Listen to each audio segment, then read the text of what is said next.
Iyi ni radio BBC gahuza miryango ivugira i Londres kuri metero 19 25 31 na 41 no ku mirongo ya FM mu karere k'ibiyaga bigari no kuri internet kuri bbcgahuza.com.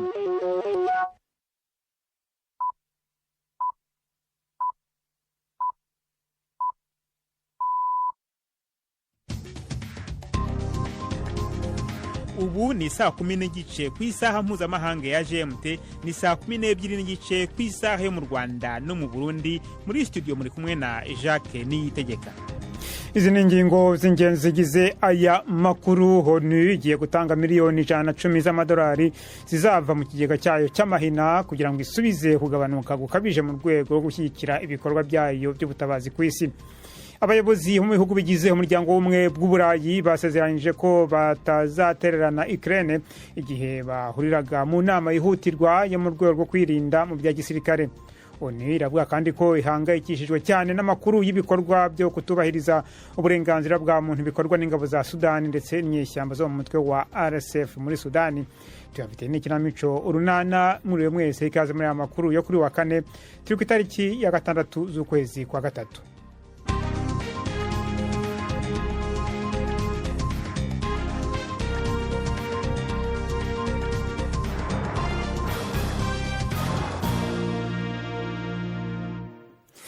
Ano makuru reka tuyahere ku mugabane w'Uburayi, aho abayobozi bo mu bihugu bigize umuryango w'ubumwe bw'Uburayi basezeranije ko batazatererana Ukraine igihe bahuriraga mu nama yihutirwa yo mu rwego rwo kwirinda mu bya gisirikare nyuma ya politiki y'umutekano ya Perezida wa Amerika Donald Trump. Bateraniye i Brussels mu Bubiligi maze byemeza gukoresha amafaranga menshi mu kwirwanaho kandi bakira Perezida wa Ukraine muri ibyo biganiro. Minisitiri w'intebe wa Pologne Donald Tusk yashimangiye ko Uburayi bushobora gutsinda amakimbirane ayo ari yo yose mu rwego rwa gisirikare cyangwa mu bukungu bwagirana n'Uburusiya. Ariko Minisitiri w'ububanyi n'amahanga w'Uburusiya yatanze gasopo ko Moscow izafata igikorwa cyo kohereza muri Ukraine ingabo zibungabunga amahoro z'abanyaburayi nk'uruhare rwabo mu ntambara yo kwirwanya. Umuryango w'abibumbye ugiye gutanga miliyoni 110 z'amadolari zizava mu kigega cyawo gikorwamo mu bihe by'amahina kugira ngo usubize ibyo usobanura ko hari ukugabanuka gukabije mu rwego rwo gushyigikira ibikorwa byawo by'ubutabazi ku isi. N'ubwo itangazo ryawo niritavuze Amerika mu izina, icyemezo cya Perezida Trump cyo guhagarika 90% by'inkunga za Amerika kimaze nk'uko abashinzwe ubutabazi babivuga kugira ingaruka mbi kuri ibyo bikorwa. Ni inkuru ya Imogen Fox mugizweho na Yvette Kabatese. Ikigega rusange cya Loni gishinzwe ubutabazi ahanini cyashiriweho gutabara mu biza cyangwa ibibazo bitunguranye nk'imyuzure, imitingito n'intambara. Kuri ubu aya mafaranga akoreshwa mu mirimo ya buri munsi ya gahunda za Loni zisanzwe, nko kubijyanye no kwita ku buzima bw'umugore muri Afghanistan, ukageza ku gufasha miliyoni z'abantu kubera intambara yo muri Sudani. Loni igereranya ko abantu miliyoni 300 ku isi bakeneye ubufasha, ikabisaba miliyari 45 z'amadolari kugira ngo ihangane nabyo, ariko kugeza ubu imaze gukusanya gusa miliyari 3. Kuba ibindi bihugu biri mu Bwongereza n'Ubudage nabyo biriho bigabanya imfashanyo byatangaga mu mahanga, izo miliyoni 110 z'amadolari ONU ifite ubu nta kintu kinini zizabasha gufasha. Ambasaderi wa Ukraine mu Bwongereza General Valery Zaluzhnyi yashinje Amerika gusenya ukuntu isi yakoraga. Uyu mugabo wahoze hari umugaba mukuru w'ingabo za Ukraine yavugiye mu nama yabereye i Londres ko ibiro by'umukuru wa Amerika byatumye ubumwe bw'ibihugu byose byo mu burengerazuba bw'isi bushidikanywaho. Yatanze impuruza kandi ko hari akaga ko umuryango wo gutabarana wa OTAN ushobora gusenyuka. Umunyamakuru wa BBC ukurikirana inkuru zijyanye n'umutekano avuga ko amagambo akaze y'umwambasaderi anyuranije n'uburyo bwo kwiyunga na Perezida Trump biherutse gufatwa n'umuyobozi wa Ukraine Volodymyr Zelensky. Tugiye ku makuru yerekeranye n'akarere k'ibiyaga bigari, tugiye mu Rwanda mu rubanza rwa Jean Paul Mico Myiza uregwa ibyaha bya jenoside, aho avuga ko mbere ya jenoside yagiye ku Murindi ahari icyicaro gikuru cya FPR mu gihe cy'urugamba hagati ya FPR n'ubutegetsi bwa Habyarimana mu myaka ya za 90. Icyo ngo kikaba hari ikimenyetso cy'uko atari intagondwa yanga abatutsi. Jean Paul Mico Myiza woherejwe mu Rwanda igihugu cya Sweden muri 2020 aregwa ibyaha bya jenoside. n'ubufatanyacyaha muri jenoside no gusambanya abagore nk'icyaha kibasiye inyoko muntu. Ni ibyaha we aburana ahakana. Umunyamakuru wa BBC Yves Bucyana yaguteguriye inkuru ikurikira.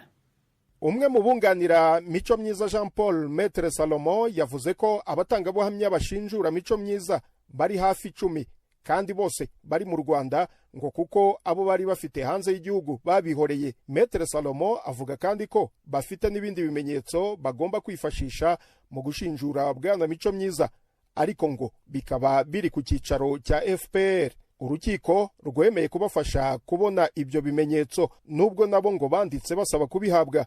Mico Myiza avuga ko yigeze kujya ku Murindi ahari icyicaro gikuru cya FPR mu gihe cy'urugamba rwiswe urwo kubohora igihugu mu myaka ya za 90. Nubwo hatarasobanurwa icyo yaragiye gukora ku Murindi, ariko mu rubanza yavuze ko kujya aho FPR inkotanyi yari ikambitse ari kimwe mu byerekana ko nta rwango yari afitiye abatutsi. Abatangabuhamya bamushinja ibyaha bagera kuri 40.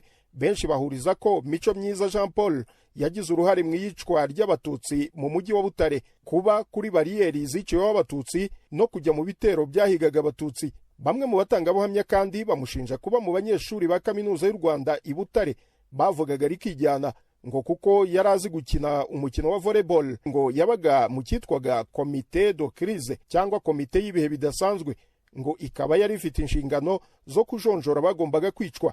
Mico Myiza w'imyaka 53 yazanywe mu Rwanda n'igihugu cya Swede mu mwaka wa 2022 ngo akurikiranwe ku byaha bya jenoside. We ibyo byaha ashinjwa arabihakana.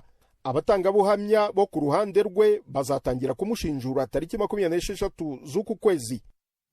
Tugiye ku mugabane wa Aziya, Ubushinwa bwatangaje ingamba zitandukanye zo kongera akazi mu gihe hasigaye amezi make ngo miliyoni zirenga 12 z'abanyeshuri barangije kaminuza binjire ku isoko ry'umurimo. Ubukungu butifashe neza cyane bw'Ubushinwa busanzwe bunahanganye n'ubushomeri bukabije mu rubyiruko. Muri politiki nshya zatangajwe mu nama y'abadepite ba buri mwaka i Beijing, abayobozi bavuze ko bazateza imbere imirimo mu nzego nk'izo kwita ku bageze mu zabukuru no kwita ku modoka zikoreshwa n'amashanyarazi. Ibitangaza amakuru bya leta biravuga ko leta yateje imbere kandi yateje imbere gukoresha ubwenge bw'ukwano kugira ngo abanyeshuri barangije kaminuza bitoze bakora ibiganiro by'akazi by'abaringa mu gihe porogaramu za mudasobwa zisesengura ibisubizo byabo. BBC gahuza miryango, tugeze ku isaha ya saa 10:37 hano i Londres.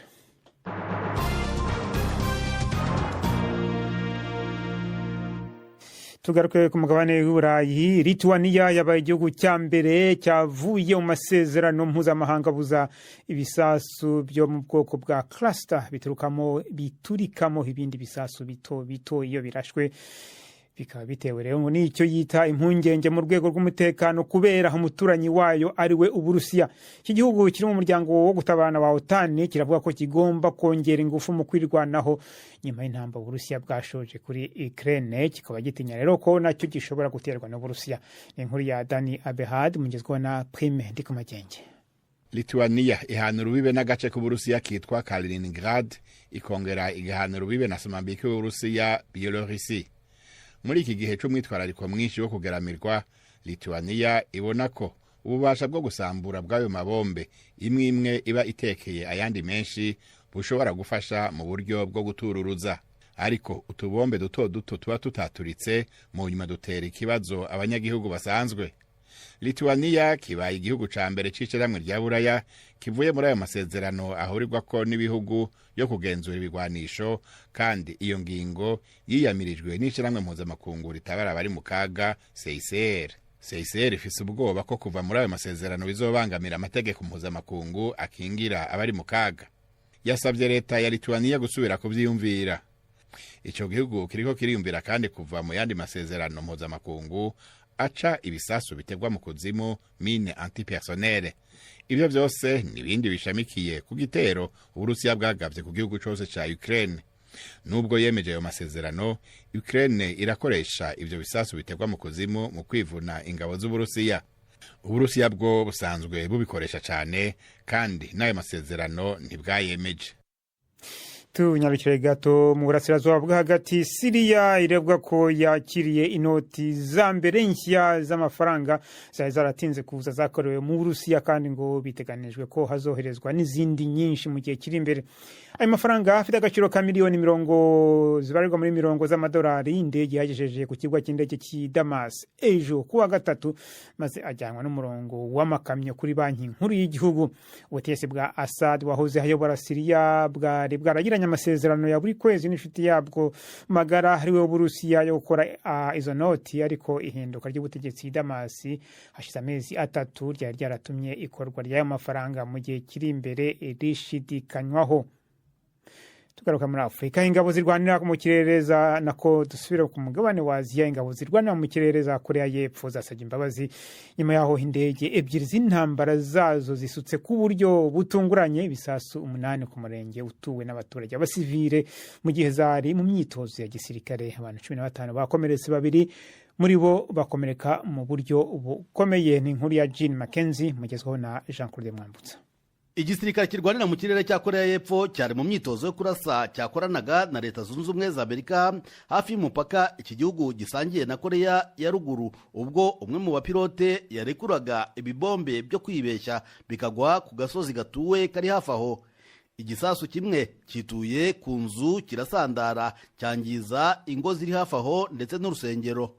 Ibinyamakuru byaho bivuga ko abantu 2 bagize imvune z'ijosi n'intugu. Aba bakaba barimo umusaza wakubiswe n'ikimanyu cy'igisasu ari mu modoka yaratwaye. Abaturage basohowe mu mazu yabo mu gihe amatsinda y'inzobere yageragezaga gukuraho ibishwanyu by'ibisasu. Ngo bijya bibaho ko ibisasu bigwa hafi y'ahatuye abantu mu gihe cy'imyitozo nk'iyi, ariko ubwoko nk'ubu bw'ikomereka ntibukunze kuboneka. Igisirikare kikaba cyavuze ko kizakora iperereza.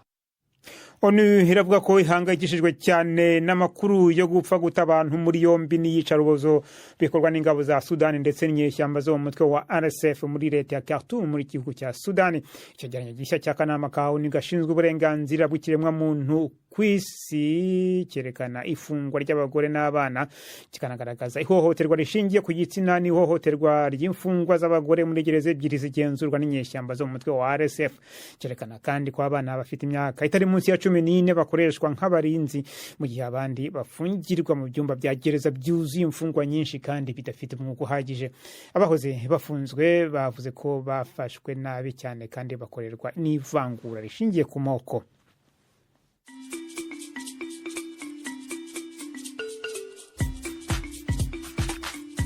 BBC Gahuzamiryango yabateguriye uburyo bwo gupakurura ibiganiro vyayo mukabibika muri telefone ngendanwa zanyu canke computer mukaza kuvyumviriza igihe cyose mubishakiye.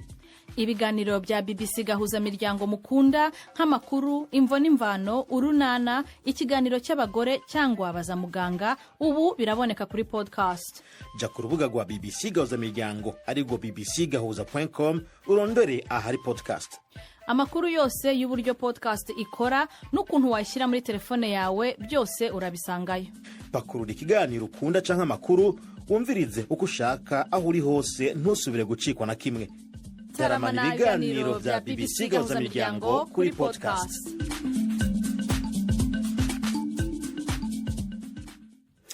Tugeze ku isaha ya saa 10:43 muri studio za BBC hano i Londres mu Rwanda no mu Burundi ndetse no mu burasirazuba bwa Repubulika ya Demokarasi ya Kongo. Ni saa 12:43. Ubu noneho n'umwanya w'ikinamico urunana.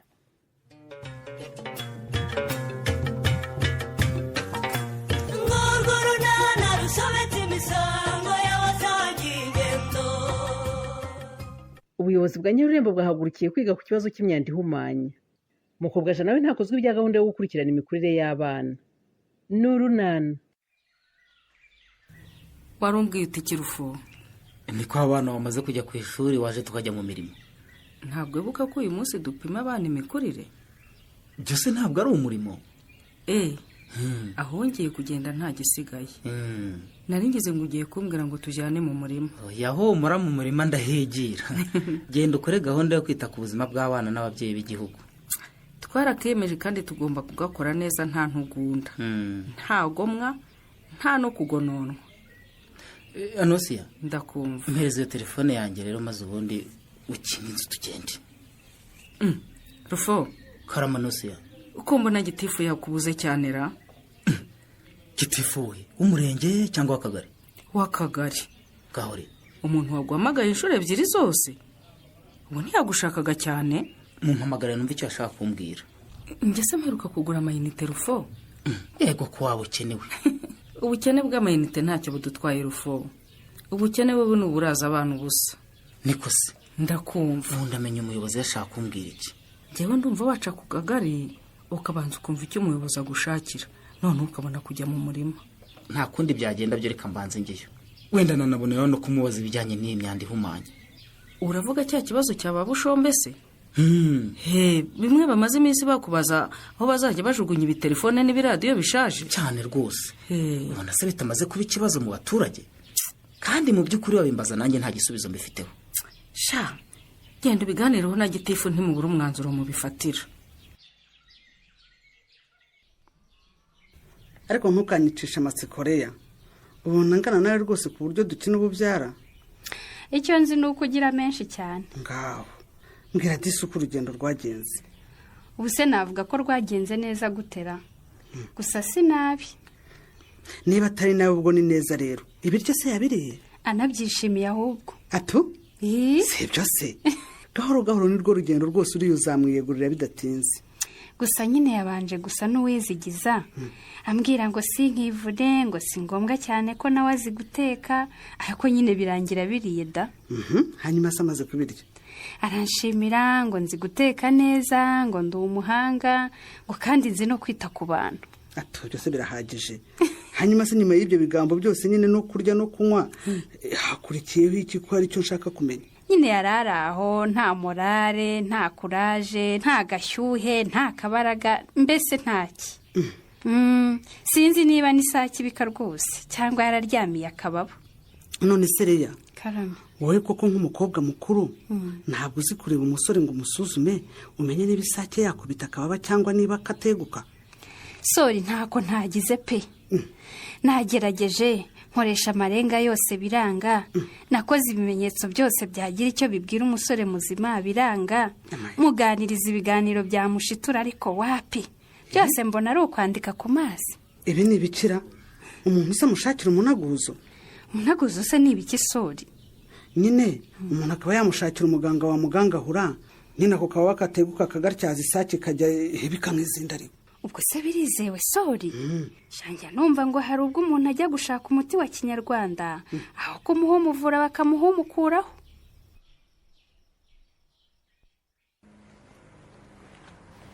Kuko hataje suragarukira he mukobwa ja?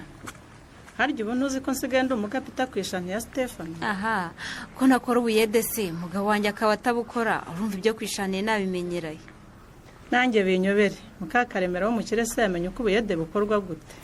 Nyamara nuko unyumvise nabi ntabwo ari byo nari nshatse kuvuga rwose mukobwa ja. Bashaka kumbwira iki se niba atari ukunyurira ko muri abakirera?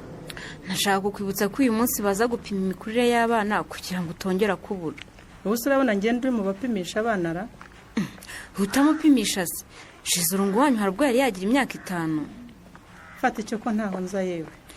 Nyamara gupimisha imikurire y'abana ni byiza rwose mukobwa ja. Bigufasha kumenya niba umwana wawe ari gukura neza nta kibazo afite. Wasanga agifite se? Ugafata ingamba zo kwita ku mirire ye kugira ngo agire imikurire myiza. Mugende mupimisha nge nigire gupagasa. Nimbona amafaranga sinzananirwa kwita ku mwana. Ariko gupimisha ibiro n'uburebure ntabwo bitinda rwose mukobwa ja. Ushatse wanyaruka ukaza ukamupimisha warangiza ukahita wisubira mu kazi kawe. Erega si n'ikibazo cy'umwanya gusa. Ikindi kibazo kikubuza kuza gupimisha umwana wawe se ni ikihe kari ubu nta mafaranga baca mukobwa ja? Uriya mujyanama wanyu wanyishyizemo simba ashaka guhura nawe. Yakwishyizemo se mupfiki we? Ndabizi se ko buri gihe iyo nigiriye gukingiza cyangwa nagiye gupimisha umwana nk'abandi bagore usanga arimo ntangaho ingero ngo sinita ku bana. Ariko ngiye ndumva ko atari uku kugendaho mukobwa ja, ahubwo abashaka kwibandaho kuko babona hari ibyo udakora neza. Ku buryo uyu munsi yantangaho urugereje akaruntangaho n'ejo bundi akaruntangaho nk'aho ari ngiye mugore utinya rurembo gusa. Ubwo se nusiba ko ari bibone uzambwira kwanze kuza gupimisha umwana wawe kugira ngo wirinde ko agutangaho urugero rubi. Mubeshye se napfa. Gusa uzamubeshya ko wabajijwe n'iki kujyana umwana wawe ku gipimo. Wibuke ko numubeshya ko warwaye azabimenya mukobwa ja. nimubwira se ko umunsi wageze narasuye iwacu azamburanya.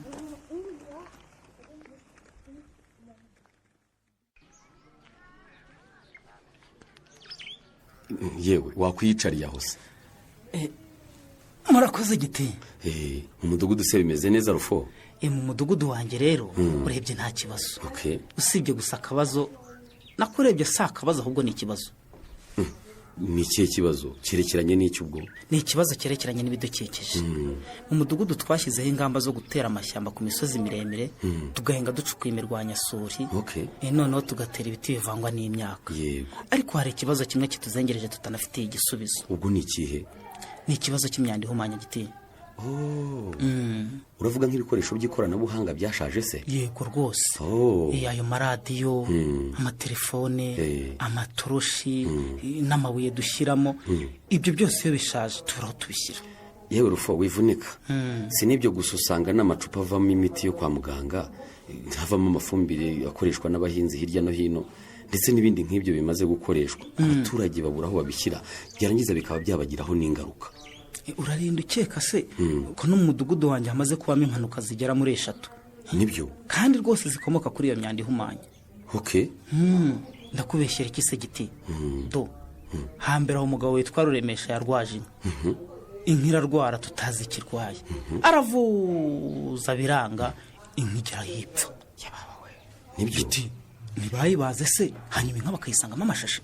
za ngaruka zo kutarengera ibidukikije twavugaga ugira ngo se naho byaciriye?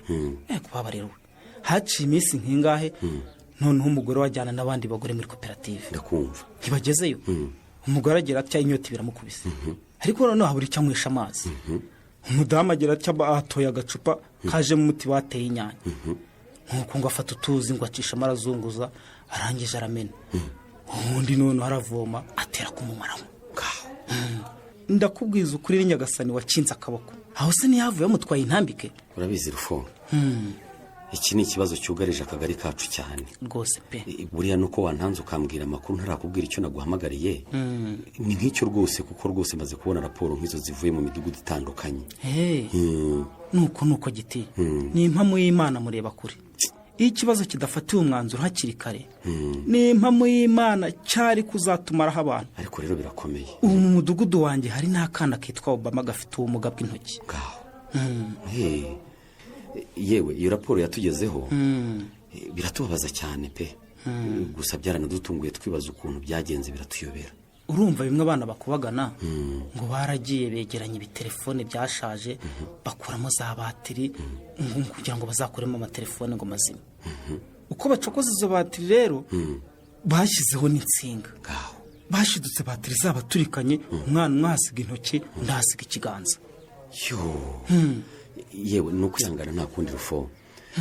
ubu rero icyo nshakira abayobozi b'imidugudu ndashaka kubabwira ko hari impuguke zizava kuri minisiteri y'ibidukikije zikaza gusobanurira abaturage imicungire y'iyi myanda ihumanya. cyane. ubwo noneho tujye kwegeranya inteko z'abaturage. cyane rwose. mubwire abaturage muti nyamuna nta n'umwe usigaye. turashaka ko mwitabira inama tugasobanurirwa ibijyanye n'imicungire y'imyanda ihumanya.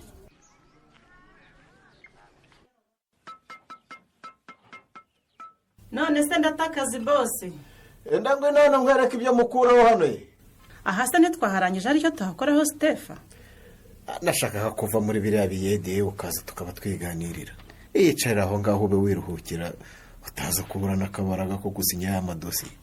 ubu si uyu munsi turayasinya Stefa. turabuzwa n'ikize ikaramu yanjye iriteguye rwose ntugire ikibazo. ndumva ngewe muri iyi minsi twaba turetse nkabanza nkajijisha Pascal watangiye kujya nkeka. Pascal ntagutera ikibazo rwose. yabura kukinira gute se kandi yatangiye kunkeka. uzi ko ejo namubwiye ngo nakugurije amafaranga akambwira ngo ubwo si amafaranga gusa naguhaye n'ibindi. no gupfa kuvuga ariko nta gihamya afite. mu gitondo twahuye ashaka kuzamura ivogonyo. ndamubwira nti niba wumva utanyizera umbwire umugore wawe mwirukane.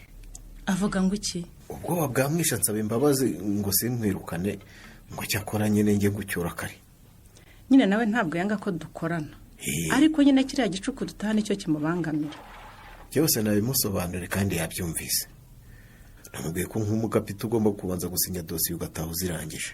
burya iyo umuntu yatangiye kugukeka biba byakomeye ibyiza muri iyi minsi twaba duhagaritse gusinya amadosiye nkongera nkitwara neza nk'icyumweru cyangwa bibiri akabanza akibagirwa yampaye ye ubwo se twamara icyumweru tudasinya amadosiye mukobwa ja ariko shabuze ukuntu ngukunda maze buriya dutandukanye mba numva ntabishaka mba numva rwose ari ibishoboka twakwijyanira.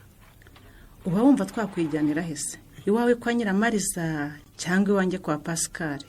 ese ko hari nubwo ngira igitekerezo cyo kuba nagukodeshereza akazu kwa Pascal ukavayo ku buryo nyine nakubona igihe nshakiye. ntabwo byashoboka rero ufite umugore nanjye mfite umugabo ni ukujya tuyasinya twinyabijara bwenge. ubwo se kumva cya Pascal cyatangiye gutera amahane ngo utaha bwije waje tukinyebye tukayasinya noneho ukaza gutaha hakiri kare. kuri aya manywa se ubu twayasinyira he Stefa?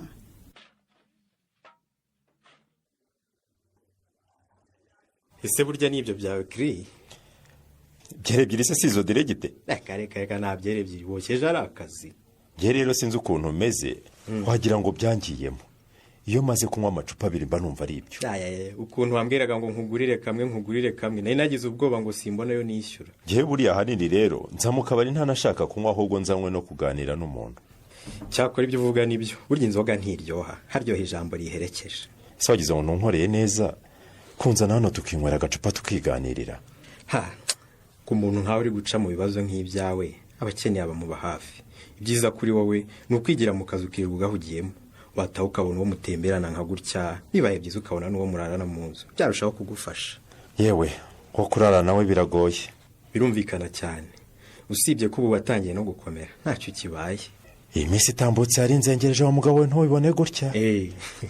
ntaryamaga ntibuke bwacya ntibwire aho nabaga ndi hose mu mutwe wanjye habaga huzuye manyese gusa.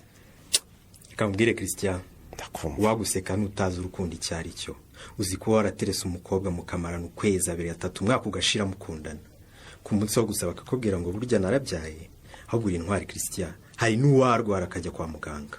ngewe rero buriya ikibazo nagize ntabwo ari uko yabyaye. ikintu gikomeye na n'ubu ntabasha kwiyumvisha ni ukuntu yampisha ikintu gikomeye gutyo akabimbwira ku munota wa nyuma. ese ubwo nimba yaraguhishe ko yabyaye kandi ari ibintu bizwi n'umwana hari ari inkumi ubwo iwabo babaye baterekeye yabikubwira? urumva nyine ntabwo yarihingutse abaye afite se uburwayi runaka urumva hari icyo nazigera amenya. biragoye kwizera umukobwa ushobora kuguhisha ibintu nk'ibyo pe. ejo yanyandikiye ibaruwa ndende nk'iyo Pawulo yandikiye Timoteyo ambwira ngo nawe si we ngo ni abantu bamubeshye ngo azicecekere. hanyuma yansabaga imbabazi ngo nubwo tutakomeza gukundana ngo ariko nimubabarire ngo tuzibere inshuti zisanzwe. buriya sanyesi ku myaka ye n'ubu nararibonye bwaracyari umukobwa washuka akemerara. uyu mujyanama wa Chris se azamufasha gufata icyemezo gikwiye. ntuzacikwe n'ikiganiro Urunana cy'ubutaha. ikinamico Urunana mwitegurirwa n'umuryango Urunana Development Communication mukayikurikira kuri radiyo BBC kuwa 2 no kuwa 4 saa 12:45 z'umugoroba. ikinamico Urunana kandi mwayikurikira kuri YouTube. kuyigeraho andika ijambo ikinamico Urunana official maze utange n'ibitekerezo.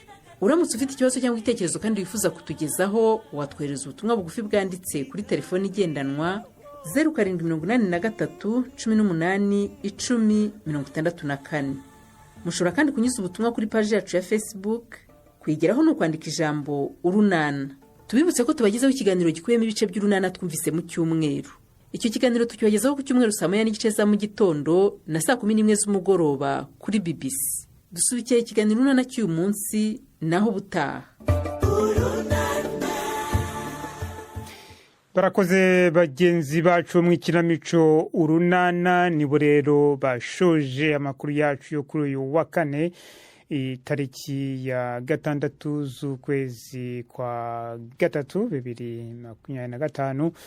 amakuru yari ahagarariwe na Mark Niyonkuru, ku buhanga bw'ibyuma hari Derek. andi makuru yacu arakomeje ni ku rubuga rwacu rwa internet bbc.gahuza.com. amakuru kuri radiyo na hejo ku masaha nk'aya. mwakoze guhitamo BBC Gahuza Imiryango.